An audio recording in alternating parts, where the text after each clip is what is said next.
Hello there, I'm Orkhan Amashov. Welcome to Context.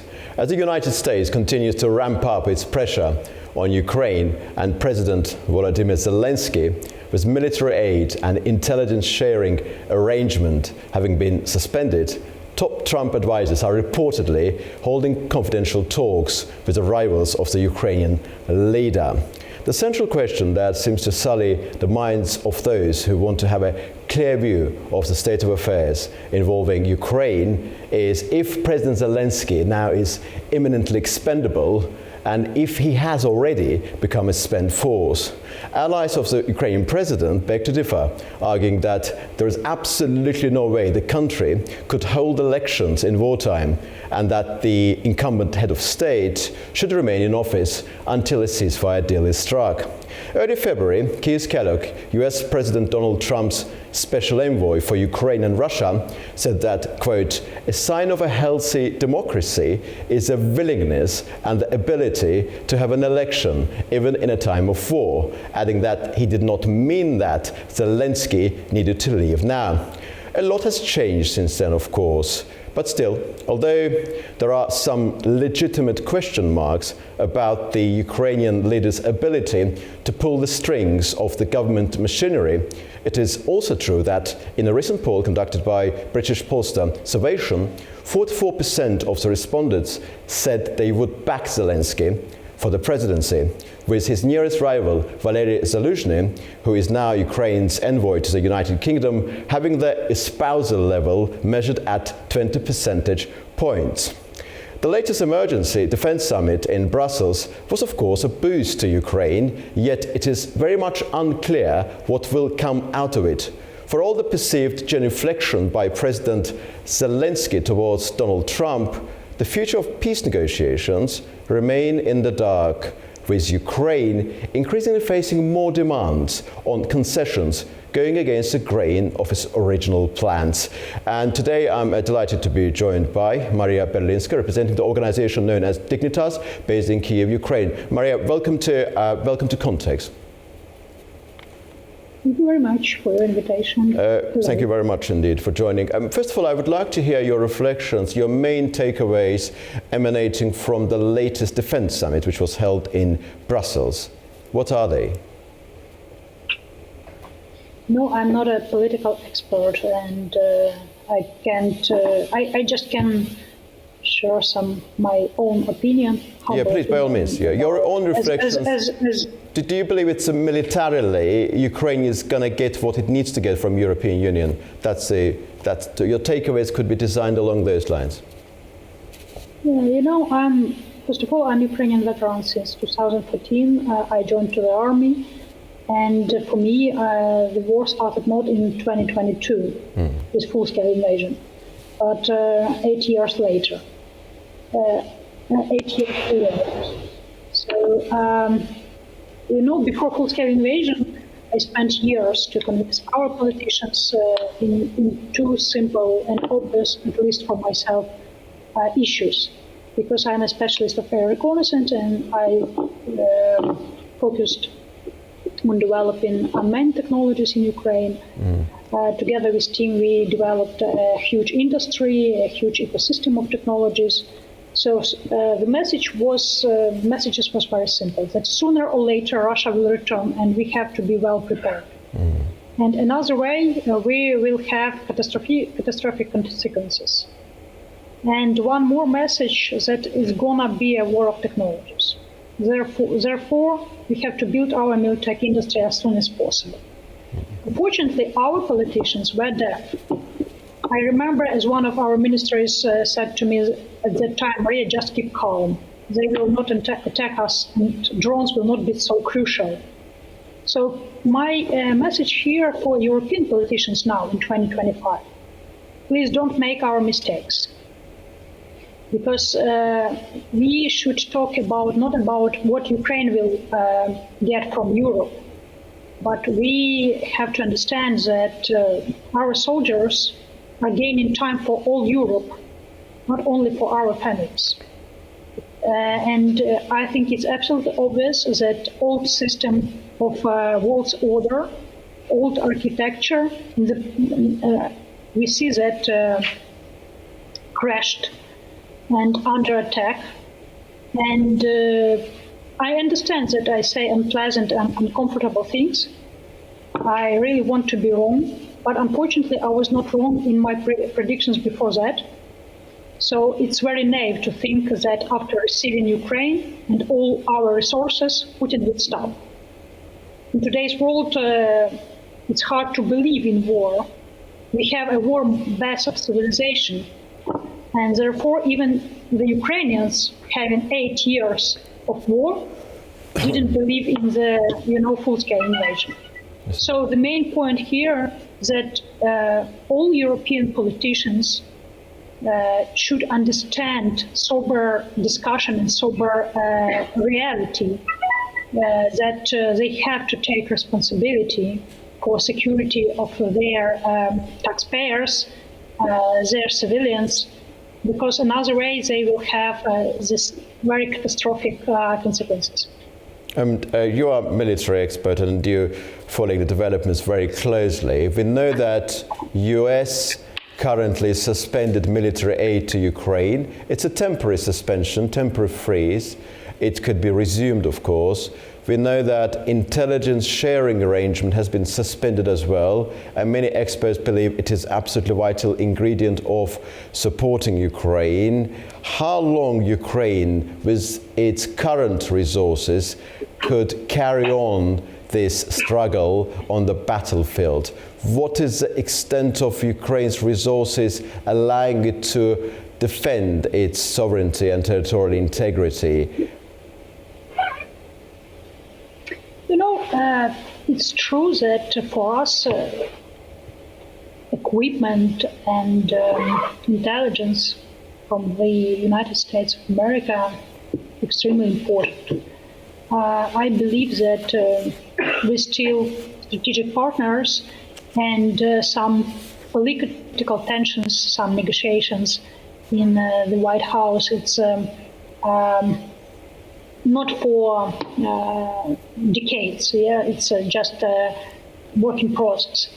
But at the same time, it's worth to mention here that we're stronger than ever, and we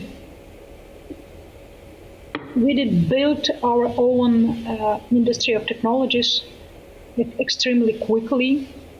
It's some miracle. I can say because since 2014, I spent years to develop all these processes. And what do I say that now, thankfully for our engineers, manufacturers, developers, we created this technological miracle. And as we have this war of technology, the first war of technologies in the world, we can eliminate a lot of Russian resources by technologies, more than 80%. Russian tanks, howitzers, and other equipment be destroyed by unmanned robots. So for us, we're not, to be honest, I can say that we all hear very scary about, all these poses with equipment from the United States. Yeah, it's crucial, it's important, but at the same time, we see this attack this night by Russian missiles and drones. They would like to use the situation that we haven't our air defense rockets from the United States. They would like to use this force to, again, as usual, to kill our children, to kill our civilians. But at the same time, we have very strong self-reliance. Here in Ukraine, we have prominent minds of engineers and developers. We have the huge industry and a lot of European manufacturers and representatives of governments are coming here to get some new to understand what does it mean technological war, how to use this ecosystem of technologies. So we provide a lot of expertise to European Union and to our American colleagues, officers both and commercials, to our colleagues from Pentagon, from different areas. Well, so for us, finally, for us, we are not scary about this, about all these steps from Trump's team. Yep. It's not good, but we are very thankful for, and we appreciate all support from American people. And first of all, we rely on American people and American taxpayers and American values. Well, from a tactical and strategic point of view, bearing in mind the current circumstance on the battlefield, the latest report published by the Institute of the Study of War suggests that the collapse on the front line is not imminent. Ukraine will be able to carry on this process for some time, but if American support is not being resumed, then things may change at a later stage.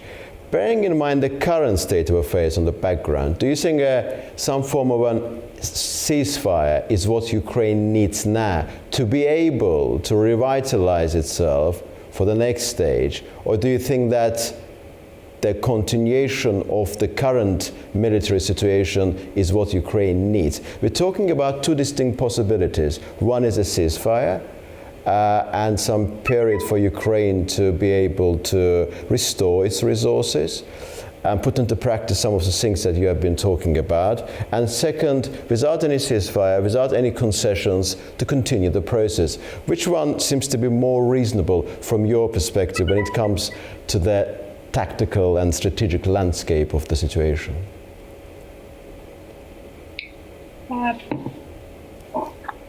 Let's talk about both sides. As we do have the fourth year of full-scale invasion, for Russia and for Ukraine, it's important to get some pauses, to restore resources, to train people, and to get more equipment, product more equipment to the front line. But at the same time, for us now, the situation is not so horrible as it maybe looks from media and from different high-level conferences. So we do have power to not just to do deterrence, but as well to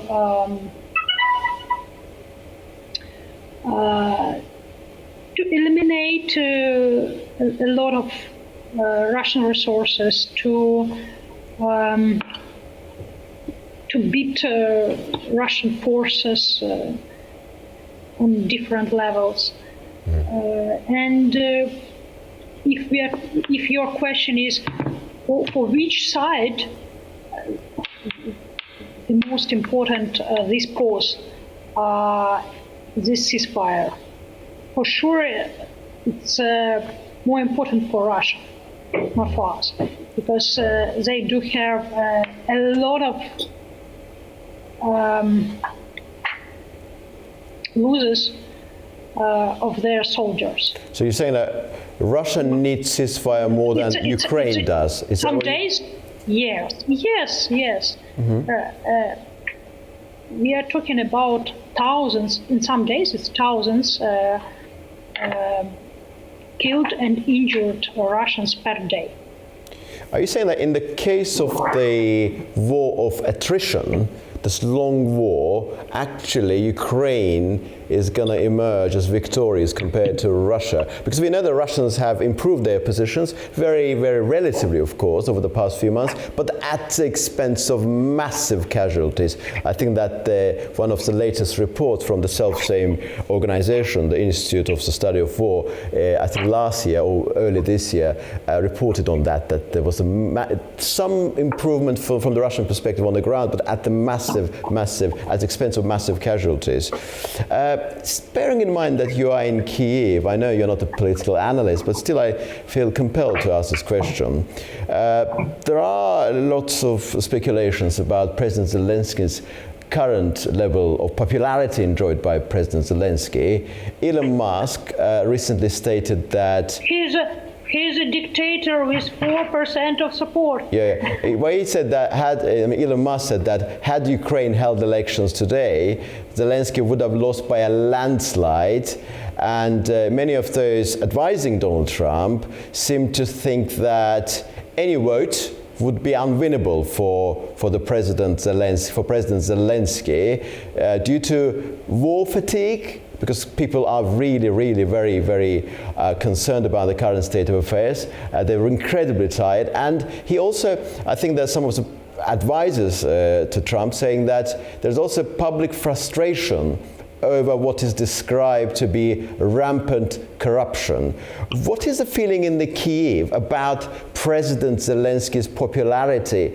Is he still a man who pulls the strings, who is in charge, enjoying the full backing of his allies and the substantial majority of Ukrainian population? You know, it's very ridiculous that the most corrupted people in the world very often emphasize that a lot of corruption in Ukraine. To be honest, it's we have corruption. Yes, we do. As the United States, they do have corruption. European countries, they do have corruption. It's not just about Ukraine. Yeah. But if we are talking about percent of this corruption, as of now, I don't see any corruption in when we are talking about equipment to the front line from our partners. It's just bullshit. Talking about support of President Zelensky, you know, I'm not his voter. I didn't vote for him in 2019, but what do I see here? That he has a lot of support from Ukrainians because of, first of all Ukrainians understand that it's impossible now to make some elections, any elections. The second point is we have joke here, you know, after this Trump's definition about dictator with 4% of support. we have a lot of jokes here about this 4% and dictatorship. So, but unfortunately, Trump hasn't any questions to President Putin, who actually not a president, who is a real dictator, and who never was transparently elected. Yeah. So actually, again, I'm not Zelensky voter, but what do I see here? That if tomorrow will be elections, yeah, for example, that he will be the winner of these elections. It's for sure. I don't know. A lot of mistakes. He made a lot of mistakes. A lot of critical points here from Ukrainian people. We have very prominent volunteer society and activist society, civil activist society. We all understand his mistakes, but at the same time, we understand that it's ridiculous to say that he hasn't support, and we have, you know, our own right to make some definitions about our president, and we wouldn't like to give to pass this right to any president or dictator in the world. But Keir Kellogg, US President Donald Trump's envoy to Russia and Ukraine, was in Kyiv. I don't know whether it's still there or not. Is there any plausible reflection on that in Kyiv now? The reason why we talked about Zelenskyy so extensively, because after first steps taken regarding US-Russia normalization in Saudi Arabia, there was a talk about three-stage plan. The first stage being ceasefire, second stage being elections, and the third stage being a proper peace agreement.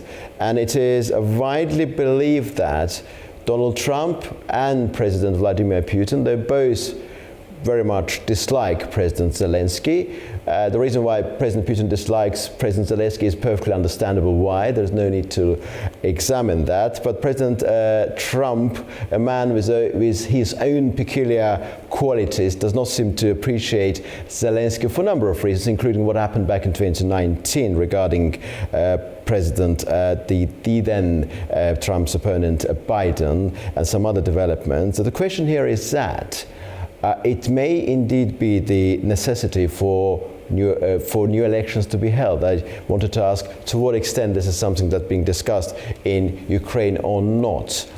And my last question, I presume, is going to be about the extent of European support that Ukraine is getting now. So there was a meeting at Lancaster House last Sunday, and 4-point plan was presented by British Prime Minister Sir Keir Starmer. It looks like, together with Zelenskyy, European leaders, only some of them will be working on a proposal which will later be presented to Donald Trump. What is your feeling? If that particular deal is going to entail many concessions, would that be acceptable for President Zelenskyy or for Ukrainian people? Because we're talking about some sort of territorial concessions, I believe.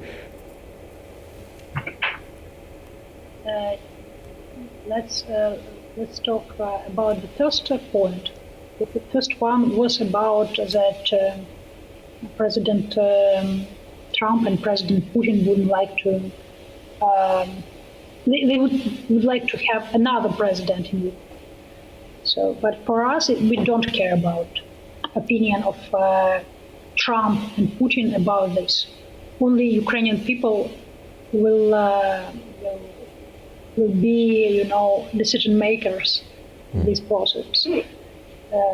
It's very important because only Ukrainian people are paying the highest price of for security in Europe. Only Ukrainian people paying by their lives, paying by our children, paying by our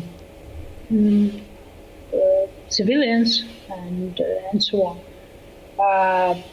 You see these attacks on hospitals, schools, just simple households and so. So any opinion outside about who will be Ukrainian president for us is unacceptable. We're very thankful for all this equipment, but first of all, not for presidents, but for just normal people, for Americans, Europeans, for taxpayers who really support Ukrainians and who understand that they wouldn't like to live in totalitarian world.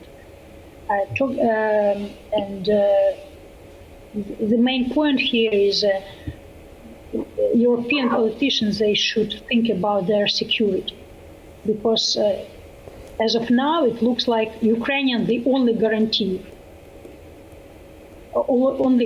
of their security. Talking about, and Russian propaganda in Europe works like radiation. It's not visible, but it gives a prominent result. Now, there are no answers for questions. What would you do if a swarm of drones attacked, for example, Estonia or France or Germany? Russian drones, thousands of drones will attack, for example, not soldiers or tank attacks. So it looks like the war is already going on, the Third World War. And it looks like the axis of evil has already formed. Russia, together with North Korea, Iran, and Belarus and so on. And it looks like European bureaucracy is still sleeping. Thank you, Maria. So we need to finalize. And talking about by all means. Talking about territories. Talking about territories. We understand that it's impossible now in 2025 to return borders 1991.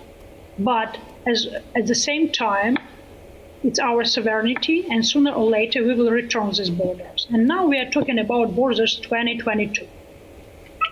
Understood. Thank you very much indeed, Maria, for your extensive answers, and I'm very grateful to you. Indeed, this was Maria Perlinska, representing the organization known as Dignitas, based in Kyiv, Ukraine. We discussed a wide range of issues involving the current peace negotiations, predicament of President Zelenskyy, battlefield circumstances, and many other related issues enveloping Ukraine's current situation. See you very soon indeed.